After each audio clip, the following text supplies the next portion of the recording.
o início mesmo foi assim. Coordenador da performance do Internacional, como tu vê esse trabalho complementar? O que seria um coordenador de saúde e performance que não é uma função antiga?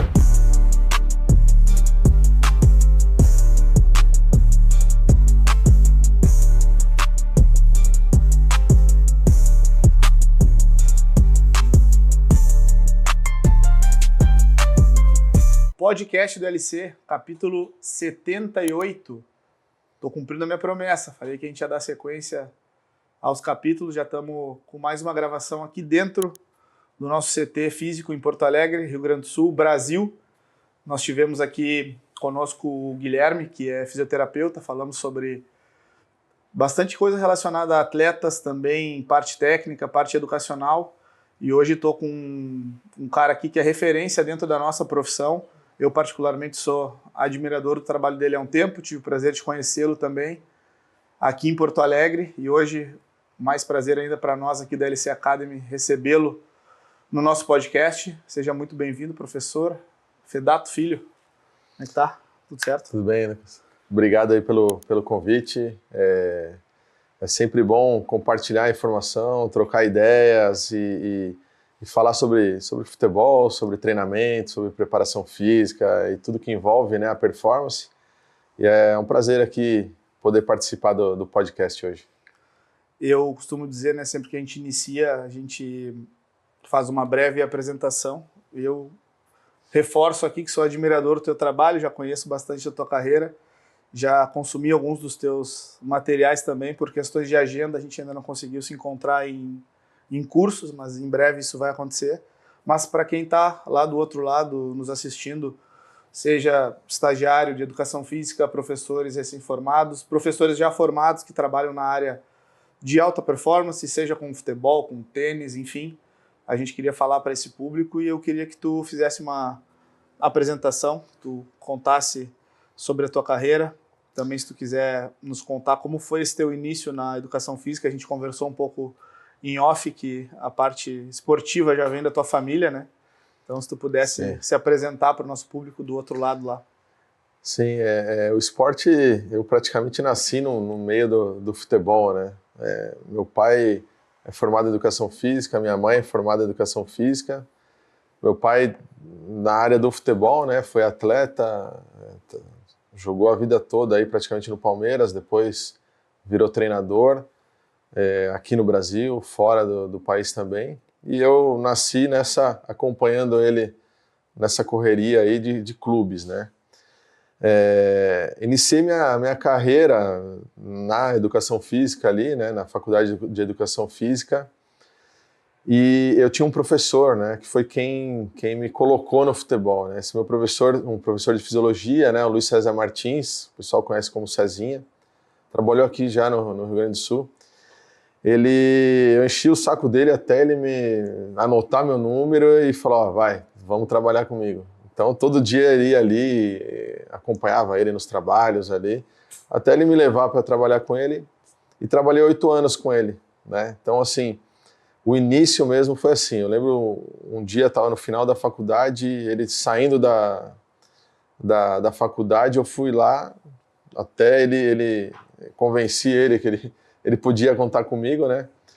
E aí até alguns amigos falando, pô, não, mas, cara, vai ser difícil, você não vai, de repente, ganhar nada. Cara, realmente, trabalhei bastante no início, né? Sem receber. E aí, só que era o que eu queria, né? Era o que eu queria trabalhar com futebol. E aí acabei estudando muito fisiologia para melhorar a preparação física e acabei trabalhando bastante tempo como fisiologista. Né? Legal. Trabalhei 8 anos com o Cezinha, inclusive ele faleceu no voo da Chapecoense, né? Ele era o fisiologista lá na época. E então assim, eu iniciei dessa forma. E aí fui estudando e trabalhando, conhecendo muita gente. Então o formato na época era um formato de empresa, terceirizando a fisiologia para os clubes que não tinham. Tá. Então era uma empresa com a tecnologia, com os profissionais, e a gente levava, terceirizando esse trabalho, essa ciência do futebol, para os clubes que não tinham, né? E aí, com o tempo, a gente foi conhecendo muito trabalho, muita comissão, muitos profissionais ali do meio, que é o que ajudou a gente seguir aí depois. Ouvindo a tua resposta, eu ia te perguntar também, hoje tu segue no futebol, né? Tu teve essa experiência inicial. Antes da gente entrar, de fato, o que tu vê de diferença lá para trás? Tu já trouxe uma para nós, né? Sem responder a pergunta, tu já trouxe essa de terceirizar esse trabalho. Hoje em dia, nós aqui na LC Academy, por exemplo, trabalhamos de uma forma individualizada com o atleta, né? Esse é o nosso carro-chefe, o nosso produto. Nós temos a área educacional também, mas eu também tenho o professor Pio que trabalha aqui comigo. A gente já tem mais de 10 anos de experiência com o atleta, né? Eu falei no podcast anterior e repito aqui, era uma profissão que não existia, né?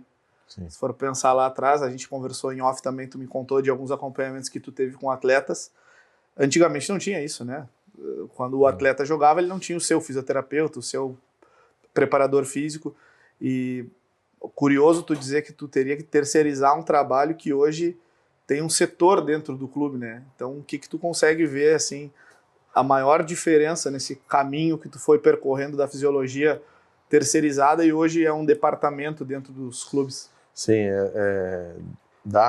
esse ano vão fazer 24 anos, né, que eu estou no futebol profissional. Quando a gente iniciou, só os clubes grandes tinham a fisiologia. Então você tinha o Turíbio no São Paulo, sim, famosíssimo. O Lotufo no Corinthians, né, o Pissarro ou o Zogaibe no Palmeiras. Então os clubes menores não tinham. E aí a ideia era essa, e aí acabou, querendo ou não, popularizando a fisiologia, sim. Mostrando que era um trabalho importante, né? Hoje em dia todos os clubes têm os departamentos de performance como um todo, né? Com todas as disciplinas que envolvem isso, e hoje em dia não tem como fugir, né? Sim, sim. E nesse tempo todo o futebol só veio aumentando a intensidade, só veio crescendo a intensidade, às vezes volume, distância percorrida não, mas agora as distâncias em alta intensidade, as ações de intensidade, isso daí aumentou muito. E claro, com esse aumento, o atleta tem que se cuidar mais, tem que ser mais profissional, tem que fazer um trabalho de recuperação maior, e às vezes fora do horário de treino ele busca isso daí. Sim, né? Sim. Então, esse trabalho, o trabalho individual com os atletas, antes não tinha. Mas eu vejo como a necessidade do futebol, que os atletas tiveram que buscar um trabalho fora daquelas 2, 3 horas que você fica no clube, para aumentar a recuperação, trabalhar alguns pontos específicos ali que de repente ele tem dificuldade, né, e às vezes não dá tempo de trabalhar no clube, ou a logística para ele é melhor. Então assim, hoje não tem como a gente falar que não vai ter, ou que algum clube possa proibir, ou de alguma outra forma, porque hoje em dia tem realidade. Trabalho, é uma realidade.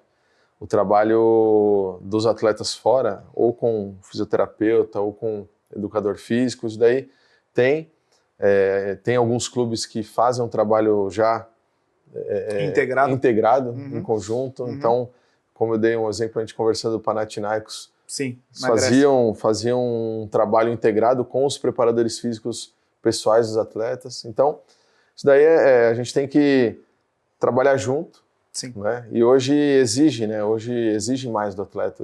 O atleta hoje ele tem que ser mais profissional, se cuidar mais, até porque a intensidade maior vai levar uma exigência maior do atleta em jogo e um risco maior de se lesionar, um risco maior de não se recuperar para o próximo jogo. Então tem tudo. Ouvindo tu falar, eu me lembrei de 3 coisas aqui, né? A primeira, essa mudança em relação à intensidade. Provavelmente tu deva conhecer, eu deva ter lido esse artigo também recente de uma comparação dos últimos 20 anos em relação à Premier League, em questão de número de sprints pré-gol, né? Que era uma coisa que foi um aumento de 80 e tal % durante 20 anos. Né? Então, há 20 anos atrás, tu não precisava sprintar para fazer um gol.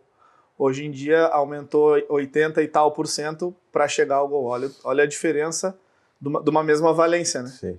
Em 20 anos tu tem essa... Então, daqui a pouco a forma que tu trabalhava lá atrás, hoje em dia tu já tem que adaptar isso e estamos falando do mais alto nível, né? Isso é um pequeno exemplo, né? Outra coisa que tu comentou também desse trabalho mais específico aqui dentro da LC Academy, nossa metodologia ou a forma que a gente trabalha, o pilar número 1 é a individualidade biológica. A gente trabalha em cima tanto da idade do atleta, posição no campo, histórico de lesão, histórico de treino também, porque a gente, acho que temos isso em comum, essa forma de trabalhar, né, dos movimentos, muito mais do que maquinário, sabendo da importância também, mas trabalhar a consciência corporal do atleta, e a gente chega a ter atletas aqui que, vamos falar aí de 28, 29, 30 anos, que não sabe fazer um agachamento. E fez a sua carreira profissional baseado num padrão de movimento pobre, né, de uma coisa básica. Então é uma outra evolução, então faz muito sentido isso que tu estava falando. E a terceira coisa é uma curiosidade do Panathinaikos, né, que foi esse grupo de trabalho. Nós estávamos com um atleta lá, que é o Tony Vilhena, até a camiseta dele tá do teu lado ali na época, e era o Diego Alonso, né, o treinador uruguaio, trabalhou com o Uruguai na Copa de 22, né, do Catar. Foi, do Catar. E o preparador físico dele, o brasileiro. Guilherme Rodrigues. Isso, que é teu sócio, né? Isso, meu sócio. Então, foi um trabalho bem... Infelizmente foi curto o tempo, né? A passagem deles lá pelo Panathinaikos foi curta, mas foi A gente vai falar mais pra frente aqui dentro do podcast sobre essa relação clube e treinadores, mas foi uma experiência bem legal que a gente teve. Outra coisa que a gente tem aqui dentro da LC Academy, além do trabalho com os atletas, a gente tem uma área educacional também. Nós estamos lançando inclusive o 17º grupo já de mentoria. A gente recebe aqui estudantes também, estagiários, professores recém-formados. A gente fala bastante sobre a nossa metodologia, temos também workshops, palestras. Aqui o podcast, que tu tá sendo o nosso convidado hoje. E eu sei, e como eu disse no início aqui na apresentação, ainda não tivemos a sorte de nos encontrar em algum curso, mas eu sei que tu é muito forte também nessa área educacional. Sei que tu gosta muito, tanto da parte de se atualizar também, como de ensinar. E queria saber primeiro a importância disso para o profissional hoje, da área da educação física, como tu vê isso. E também em que áreas que tu atua, né? Eu já sei dos cursos que tu participa, mas em que áreas que tu atua, assim, que tipo de cursos ou workshops ou palestras ou summits, no caso, né, que foi o recente. Se tu pudesse falar um pouco para nós da tua área de atuação na parte educacional. Sim, a educação, na verdade, não tem fim, né? Uhum. Não tem fim. Eu, desde que eu comecei a estudar educação física e futebol, hoje em dia, eu acho que eu estudo bem mais ainda do que eu estudava antes. Verdade, eu também. E cada vez você estuda mais e não tem fim, porque todo ano saem milhares de estudos novos, com coisas novas que passaram de repente, a fazer parte do dia a dia de treinamento, e você tem que estar atualizado, né? Hoje, o aluno que está se formando, ele tem acesso muito mais fácil a tudo quanto é estudo, né, que tem, a material para estudar. E hoje a gente tem muito mais estudos sobre futebol aqui no Brasil, né? Fora já há mais tempo, mas aqui está aumentando bastante o número de estudos. Eu gosto muito e eu vejo uma importância no nosso dia a dia estudar muito sobre controle de carga. Controle de carga hoje é essencial no dia a dia, então tudo que você trabalha hoje no seu treinamento, na hora de montar um microciclo ali na semana, né, de treino, tudo tem que ser baseado na carga, na sobrecarga, na recuperação, na via que você está trabalhando, o que você está trabalhando ali naquela sessão. E esse monitoramento de carga da sessão de treino e esse controle, você saber o que realmente você trabalhou ali naquela sessão, a resposta daquilo ali para a sessão do dia seguinte, né? E essa relação de cargas entre os treinos, entre uma semana e outra, o risco que você está colocando seu atleta ou não, isso daí para mim hoje é essencial, você ter e você estudar. Então é o que eu gosto de falar também nos cursos. Então a gente teve um summit que um dos maiores aqui do Brasil, que foi aqui em Porto Alegre, que foi um summit de performance, né? Eu falei sobre controle de carga. Legal. Então montei uma ferramenta no Power BI minha para controlar tudo que a gente tem no dia a dia de carga. Então me dá uma visão muito, muito boa, que aí já entra um outro estudo, né? Além do estudo do futebol, da preparação física, fui estudar ferramentas de Power BI, você vai estudando tudo que vai agregar. Exatamente. Né? Então eu gosto bastante desse formato de Summit, que você tem muitos assuntos, né? Mas tudo para a mesma direção. Eu já dei bastante curso também, cursos de 15 horas, um pouco mais, um pouco menos também, falando de preparação física e controle de carga e fisiologia, que na verdade, a fisiologia é a base, né, de tudo, a preparação física, você entender o que você está fazendo ali com o seu atleta, aonde você está levando ele, e o controle de tudo isso daí que a fisiologia vai te dar em relação a esses controles de carga, né? Isso daí é a direção que eu gosto e a que eu acho que faz diferença no dia a dia. Eu ia até te dizer para que tu conectasse já essa tua fala sobre a área educacional com o momento atual que tu vive, né? Só para a gente contextualizar o que tu faz hoje, aonde é que tu está trabalhando, porque tu falar de controle de cargas, né? Nós aqui dentro da LC Academy, como complemento, eu acho que a gente tem que ter um controle de carga ainda maior, né? Porque o atleta já chega para nós com a sobrecarga do clube, certo? Então, nós temos que controlar. Muitas vezes a gente depende de um feedback do atleta, que o atleta às vezes esquece o que fez, ou ele te diz que foi leve, na verdade foi pesado, ele não sabe a distância total que ele correu, quantos sprints ele deu.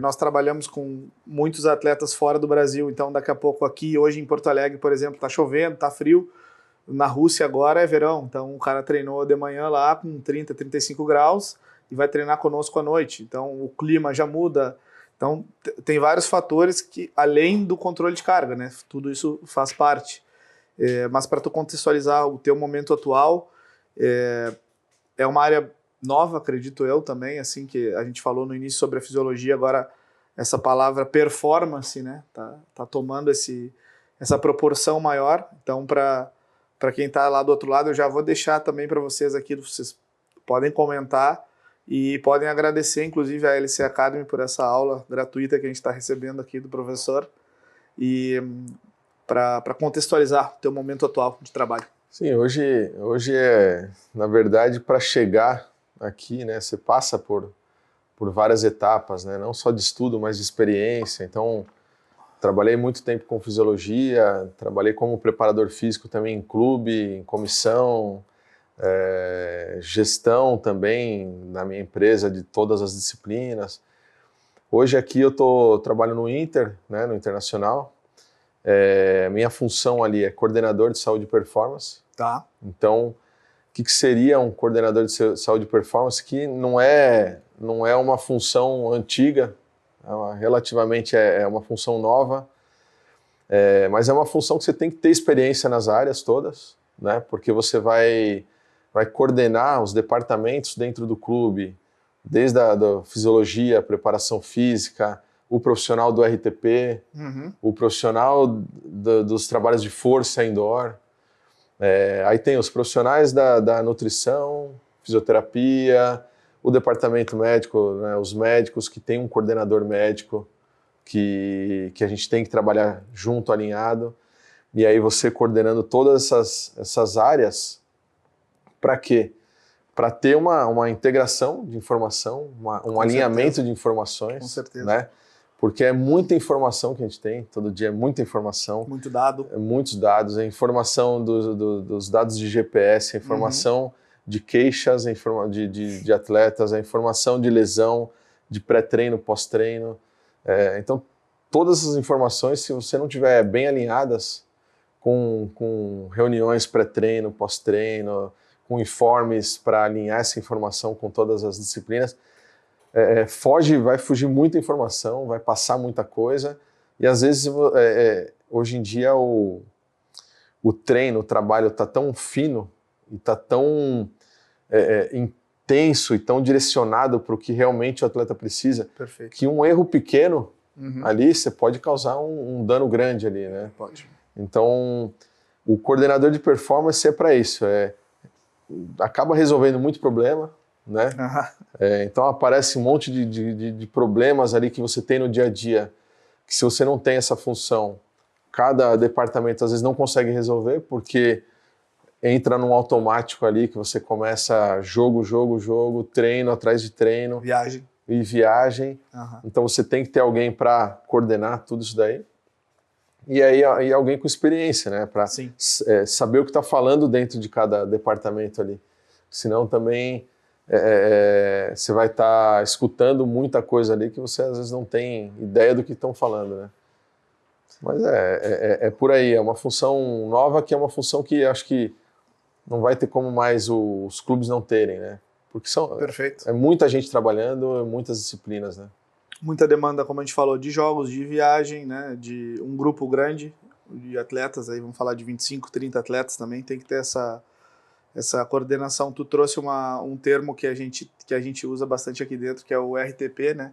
A nossa empresa ela não é tão grande quanto o internacional, né? Nós temos quatro pessoas trabalhando, minha mãe faz a parte administrativa, meu irmão é estudante de fisioterapia, também está iniciando conosco aqui na parte do recovery, e eu e o professor Pio trabalhamos como os treinadores, e o nosso RTP a gente já tem o laboratório pronto aqui, que o Pio teve 4 lesões de joelho, né? Então se tem alguém que sabe fazer o return to play, é ele mesmo. A gente está com 2 casos, até um na Turquia e um na Rússia, 2 atletas voltando de lesão, de cruzado, e também, né, muito trabalho específico, muita comunicação com o departamento do clube lá, então com o departamento do clube na Turquia, o departamento do clube na Rússia, de que forma a gente ia aliar o trabalho, como tu disse, exatamente essa expressão que a gente usa aqui dentro, é tudo muito fino, né?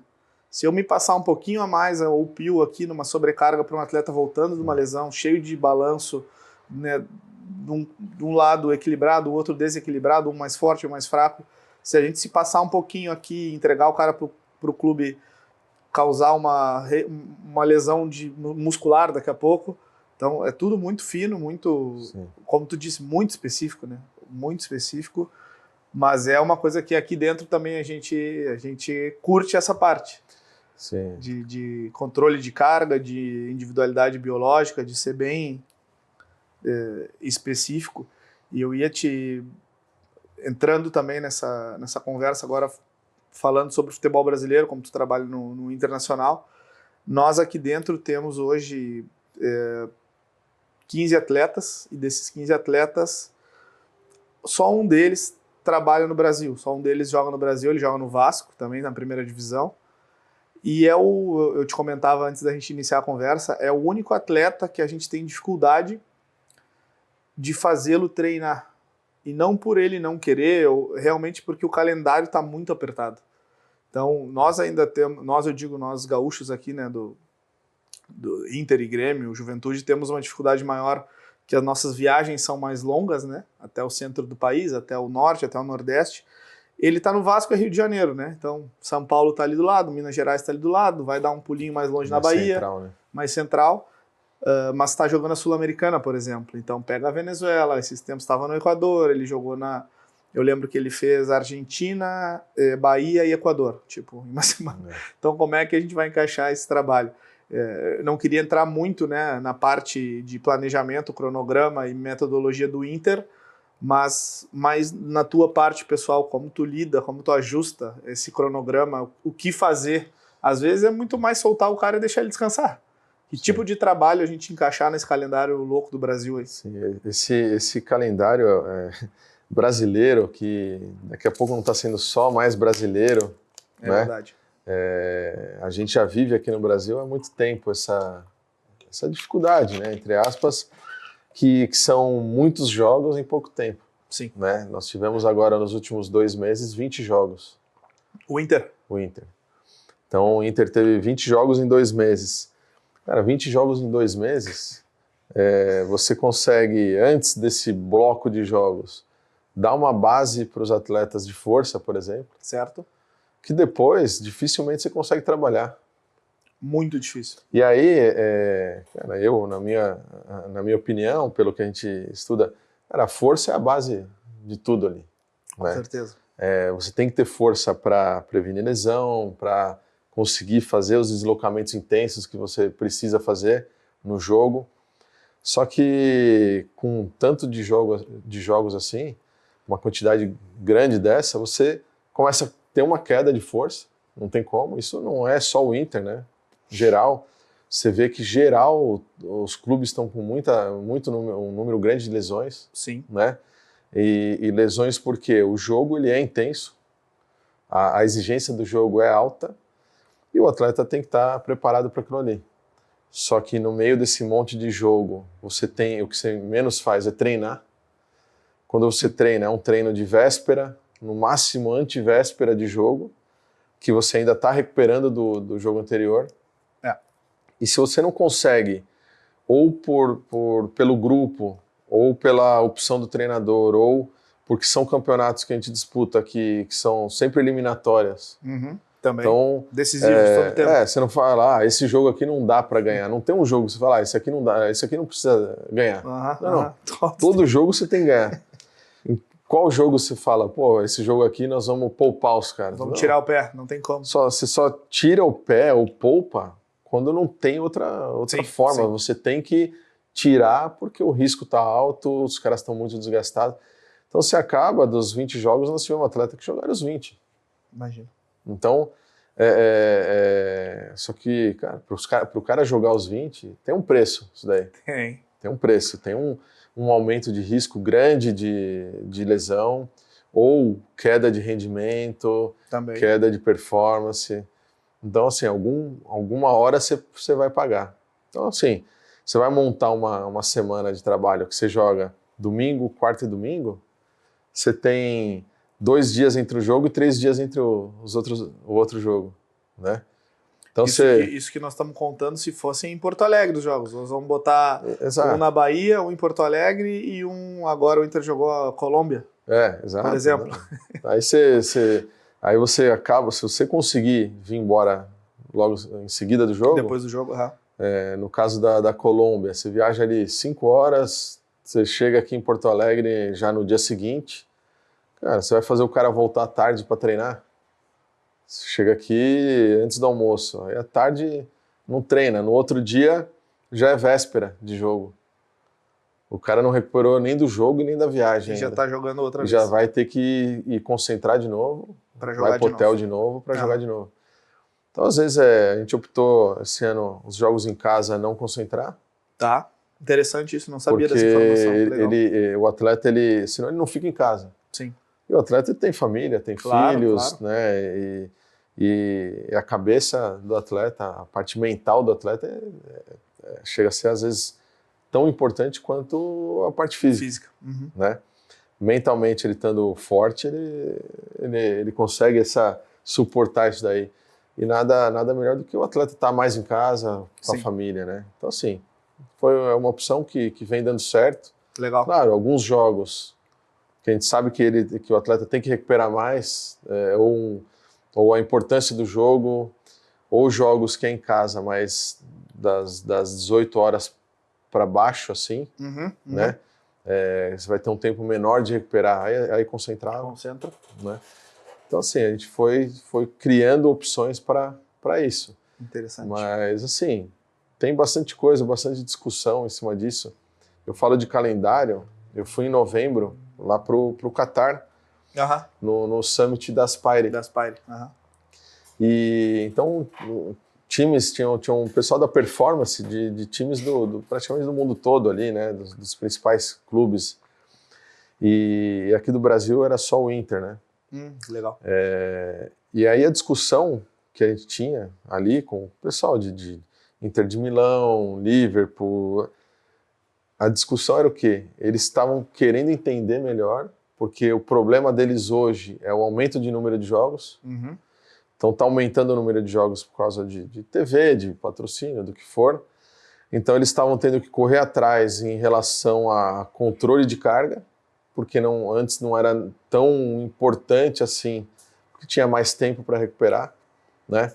Mas agora, com o aumento de número de jogos, eles vão ter que atentar, né, melhor para o controle de carga e conseguir recuperar melhor esses atletas. Então esse daí era a grande discussão do Summit, era essa. Um tema muito atual, né? Um tema que para nós aqui já é rotineiro. Eles estavam chegando. Que agora eles estão começando a discutir mais sobre isso, porque é inevitável, né? Inevitável. Como tu disse em relação a patrocínios e TV, a Europa simplesmente entregou para eles agora 2 competições, né? Entregou a Conference League e a Nations League, que é de seleções. Então, assim, esses campeonatos não existiam, né? Eles criaram 2 novos campeonatos. Então, tu vai aumentar um jogo eliminatório desse aí e mais uma competição de seleções. Vamos estar falando do que? De 20 a 25 jogos a mais, que não existiam, né? Como tu disse, e agora eles estão tendo que lidar com esse problema que a gente já vem aqui com o Gauchão, Copa do Brasil, Libertadores, Campeonato Brasileiro. Eles vão alcançar nós, o número de jogos daqui a pouco. Vão mesmo. Eu ia comentar contigo também e com quem está nos assistindo, uma experiência que a gente vem vivendo há 3 anos já. Esse ano, graças a Deus, a gente fez parte, foi coroado com um título lá na Rússia, e a gente vem trabalhando há 3 temporadas, essa é a 3ª temporada que a gente tem atletas no Krasnodar. Bom, tu teve a oportunidade de trabalhar com o Wanderson, né, que veio lá do Krasnodar, um amigo nosso em comum, e, bom, trabalhamos com alguns atletas lá, e para contextualizar quem está nos assistindo, a Rússia hoje está em guerra com a Ucrânia, já desde 2022, e Krasnodar é uma cidade muito próxima à fronteira com a Ucrânia. Então o aeroporto mais próximo está fechado. O aeroporto da cidade de Krasnodar está fechado. Todo jogo fora de casa, eles têm que ir de ônibus de Krasnodar até a cidade mais próxima, que são 5 horas. De ônibus, tá? E chegando no aeroporto, eles viajam para algum lugar. Um exemplo, Moscou, se eu não me engano, tem 4 ou 5 times. De Krasnodar até essa cidade são 5 horas de ônibus. Dessa cidade que se chama Stariopol até Moscou de avião, são mais 4 horas de avião. Já muda o fuso horário, tu já tem que ir... Moscou é uma cidade absurdamente grande, tu já tem que ter o deslocamento até o hotel, que nem tu disse ali, né? Morre um dia só para tu chegar no hotel. E depois tu tem que jogar bola por 90 minutos, valendo 3 pontos. Exato, e jogar intenso como é hoje o futebol, né? Entendeu? E a gente teve essa experiência, eu tive lá 4 ou 5 vezes, já vivi isso, porque viajei junto com eles algumas vezes, e esse ano, essa temporada, agora no meio do ano, o Krasnodar foi campeão. Então é coisa de tu ficar pensando assim, é um desafio, né, para vocês como clube grande que é o Inter, lidar com esse monte de competições, viagens, pouco tempo. Nós vivemos de perto esse desafio dos caras, e assim, os caras ainda performarem e serem campeões em cima de clubes ali dentro da capital, Moscou, que tu vai viajar 1 horinha aqui, 1 horinha ali, tudo pertinho, e os caras ganharem, assim, era coisa de... Eu e o Pio, que lidamos diretamente com os atletas, os caras treinavam ainda assim, e apareciam no treino e, cara, como é que tu tá? Arrebentado, não consigo caminhar, tô com dor nas costas, tô com dor no joelho. Alguns jogos jogavam em campo sintético, então, além dessa viagem de ida, 90 minutos do sintético, mais uma volta, chega para treinar, ele tá destruído, né? Tá destruído. Então, para nós também foi um desafio. Claro, uma baita recompensa ver os caras campeões ali, né? Primeira vez que o clube foi campeão também na história, foi bem legal, bem emocionante para nós fazer parte disso, mas para tu ver, estamos falando de Brasil, né? Aí tu vê lá na Rússia, que é uma outra realidade, os caras sofrem por outro, não pelo calendário, mas pelas viagens. Mas assim, uma carga absurda, né? Uma carga intensa. Às vezes é isso, botar o pé para cima e descansar. O que tu vai fazer com um cara desse? Fez uma viagem de 12 horas para ir, jogou 90 minutos do sintético, mais 12 horas para voltar, ainda tem que treinar para sábado jogar de novo. E aqui acontece direto isso, né? Direto. Isso daí o jogador, a exigência do jogo, ele acaba o jogo, ele acaba esgotado mesmo. Esgotado, assim. Entregue. E demora, cara, 72 horas para o cara recuperar. Só que você já tem jogo antes, né? Tem que estar jogando. Já tem que estar jogando. Então, assim, e isso daí vai acumulando, né? Vai acumulando, acumulando. Tem jogador que está adaptado, como o do Vasco, a jogar fora. Sim, sim. Quando ele vem para cá... Ele veio de uma realidade domingo. Exato, ele vem domingo. Numa viagem de 2 horinhas, às vezes de ônibus até, ele jogava na Turquia, 2 horinhas de ônibus, ou 1h30 até Istambul, jogava e voltava, depois só no outro domingo ele ia jogar. Exatamente, então dá para recuperar, dá para ter folga, dá para ter folga, treinar e para jogar de novo.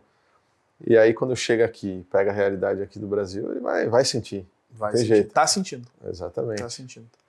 Eu queria falar contigo agora também sobre...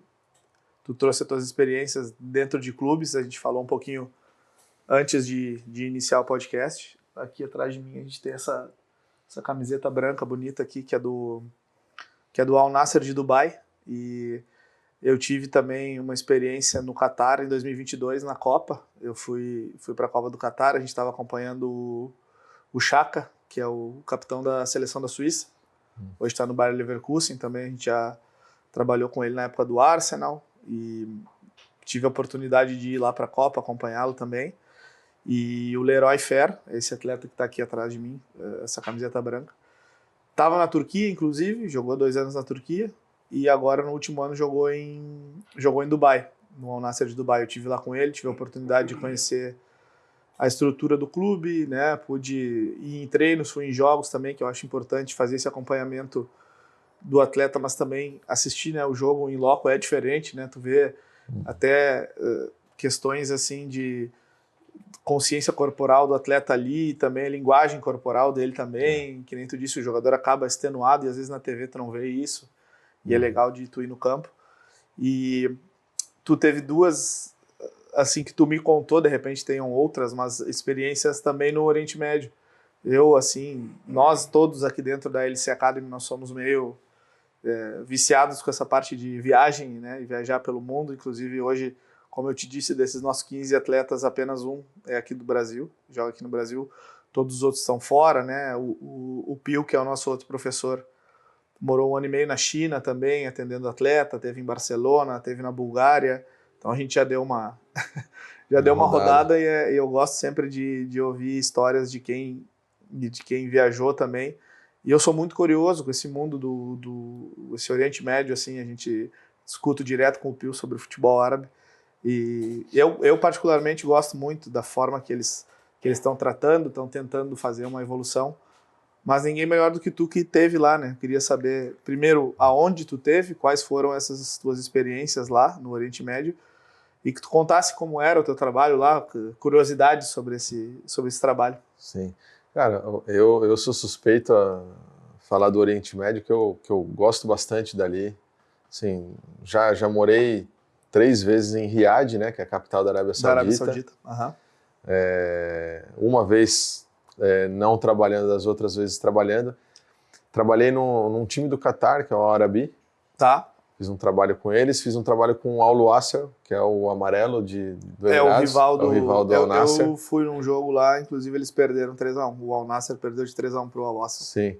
E isso daí é Catar e Emirados. Mas na Arábia Saudita eu fiz um trabalho com a seleção da Arábia, tá, que é em Riad, né? Mas, claro, você rodava bastante. Sim, fora, jogos né? asiáticos. Os jogos. Fora. Uhum. Com a seleção, a gente foi vice-campeão da Copa da Ásia ali, que é um campeonato gigante, né? Para nós aqui seria a Copa América. Seria a Copa América, exato. Tá. E a gente até eliminou o Japão na semifinal, que era a melhor seleção, né? E acabamos perdendo a final, que aí é uma história grande, que até o príncipe que tomava conta da seleção já deu a premiação toda do campeonato por ter passado do Japão, né? Já eram campeões. E falou que a missão estava cumprida para os atletas, e aí os atletas, o árabe, ele tem o príncipe, a família real, assim, é uma palavra muito forte, né? Sim. E aí eles não queriam nem jogar a final. Levaram o pé da letra. E aí, mas tudo bem, a gente foi vice-campeão ali. Quem foi o campeão? O campeão foi o Irã. Irã. Foi. Não, o Irã não, desculpa, o Iraque. Iraque? É. A gente jogou a final contra o Iraque. E aí foi uma experiência muito legal com a seleção da Arábia, assim. Foi uma experiência grande, a gente disputou alguns campeonatos fora a Copa da Ásia.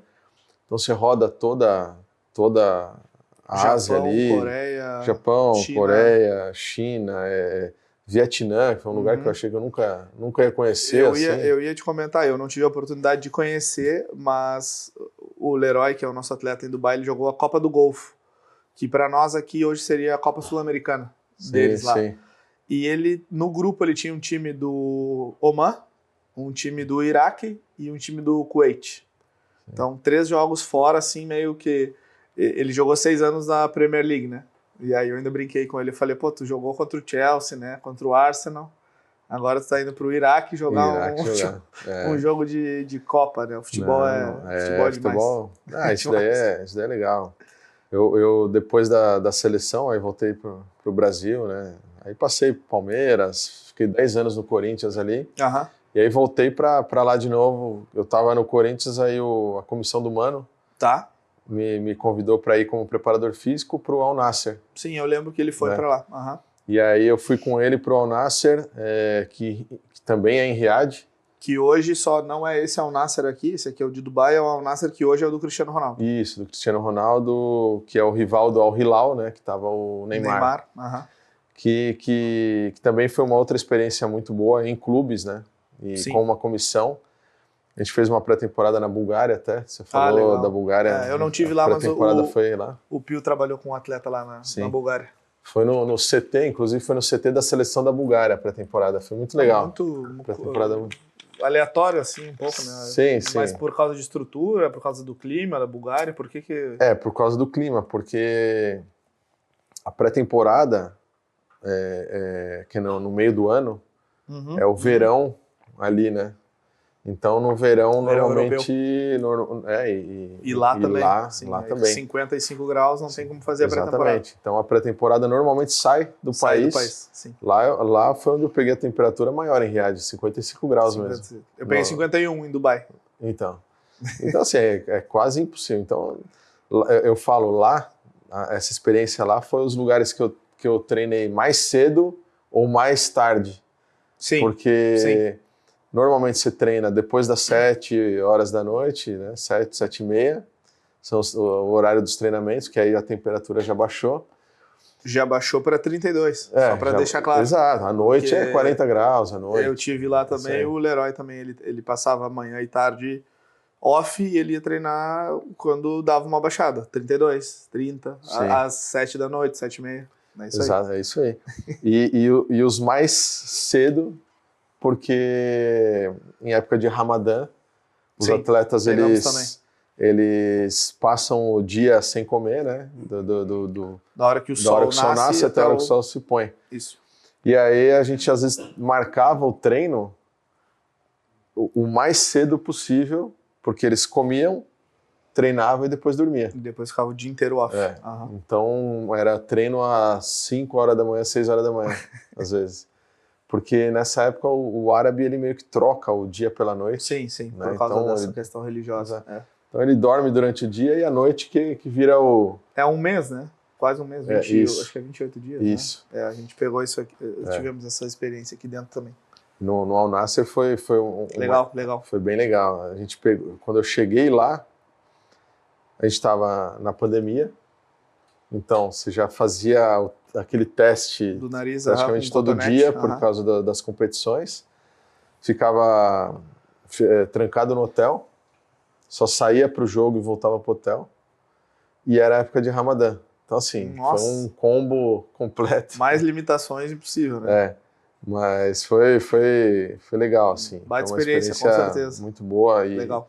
E o Al Nassr com atletas de alto nível, né? Então a maioria eram atletas de seleções aí do mundo todo. O que tu pegou lá? Só pra gente relembrar, assim, o elenco. De brasileiro tava o Michael que tava no Vasco, Santos, Petrus, que jogou no Corinthians. Petrus tá fazendo carreira lá, né? Ele até o Petrus adora. Ele tá um tempão virou lá. árabe, eu acho, Petrus. Aí tinha o Abubakar, que é da seleção uma seleção africana. Camarões? Camarões, ele fez até o gol no Brasil, sim, isso, sim. Abubakar. Turquia também, muitos anos Turquia. Tinha um atacante, um Hamidallah, que é marroquino, jogou também seleção tá lá do Marrocos. Também, até agora, tá no lá, Al-Shabaab também. Isso, é tá outro no Al-Shabaab. Que jogou a Copa do Mundo? Jogou. Sim. Então, assim, tinha legal, bastante nome. Trabalhou com um nível bom, assim, de... Sim. Porque tem esse contraste, né, dos locais, como eles chamam, né, os locais com os estrangeiros, né? E você não pode, você tem um número limitado, né, de estrangeiros. Mas assim, foi uma experiência legal, a capital ali é muito, muito boa, os costumes, eu gosto bastante dos costumes deles ali, a comida, né, então assim, é um país bem legal. Experiência. Uma experiência muito legal. Eu quero conhecer, um dia irei a Riad para ver o Cristiano Ronaldo jogar. Esse tá na lista de coisas a fazer. A gente tá quase chegando ao final, que eu te falei, né? Se deixar nós aqui, a gente vai embora. Tô de olho no cronômetro ali, estamos quase chegando no final. Mas a gente falou no início ali sobre área educacional, né? Sobre cursos que tu ministra e já ministrou também, essa importância para nós como profissionais da área da educação física, de a gente estar sempre se atualizando. Mas imagina que agora quem está nos escutando lá está recém se formando ou já se formou e está meio sem direcionamento. O que tu indica? Assim, eu sempre falo em quase todos os podcasts e nesse aqui não vai ser diferente. Uma das coisas que eu vivi e posso falar da minha experiência, da minha história, que me abriu muitas portas, não é nenhuma questão tão técnica, mas é a questão de falar outro idioma. Né? Que hoje, como eu comentei no início do podcast, a gente não trabalha, a gente tem 2 atletas brasileiros, né? Inclusive o atleta que joga no Brasil não é brasileiro. Então, falar outro idioma nos possibilita trabalhar com atletas do mundo todo. Né? Se nós aqui dentro, eu e o Pio, não falássemos inglês, espanhol, italiano, francês, enfim, nós não teríamos a possibilidade de atender outros atletas. É uma coisa que eu sempre falo, sai um pouquinho da educação física, é uma coisa mais geral, né? Para a tua vida. Mas se tu pudesse, assim, tu já bateu bastante na parte da fisiologia, que é a base de tudo, como tu disse. Fisiologia, anatomia, cinesiologia são matérias, assim, base pro profissional de educação física. Mas não quero que tu dê um mapa, mas quero que tu dê algumas dicas, assim, para esse profissional que está se formando. Faça um curso desse aqui, ou dá uma focada na fisiologia, que é importante, ou veja essa questão de análise de dados hoje também, que é um tema muito recente. Sim, isso daí, você falou de línguas, isso daí é urgente, né? Urgente. Isso daí é urgente.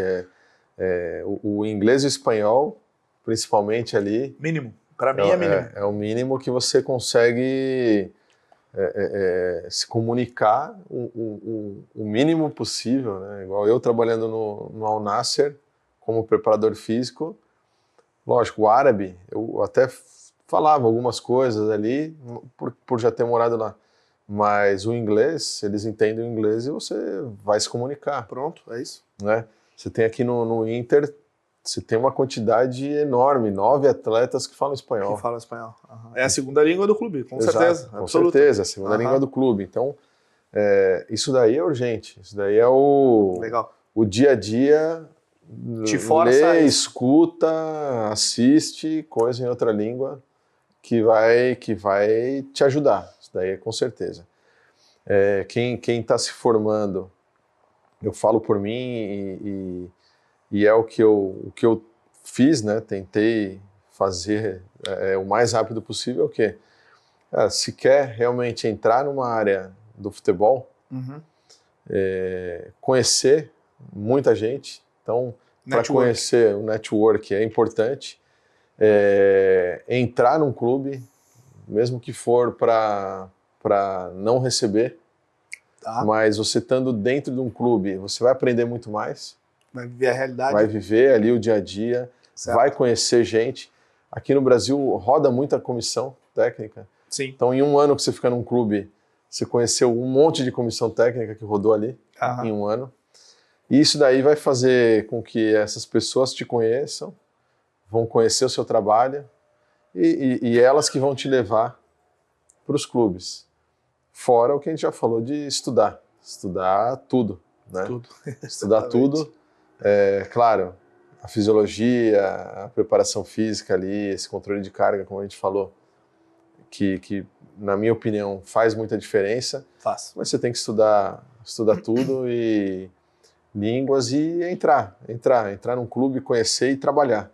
Vai trabalhar o quanto antes você começar a trabalhar, melhor, você vai conseguir se aprimorar e quando você tiver numa idade boa, você já vai estar com uma experiência grande. Um baita nível.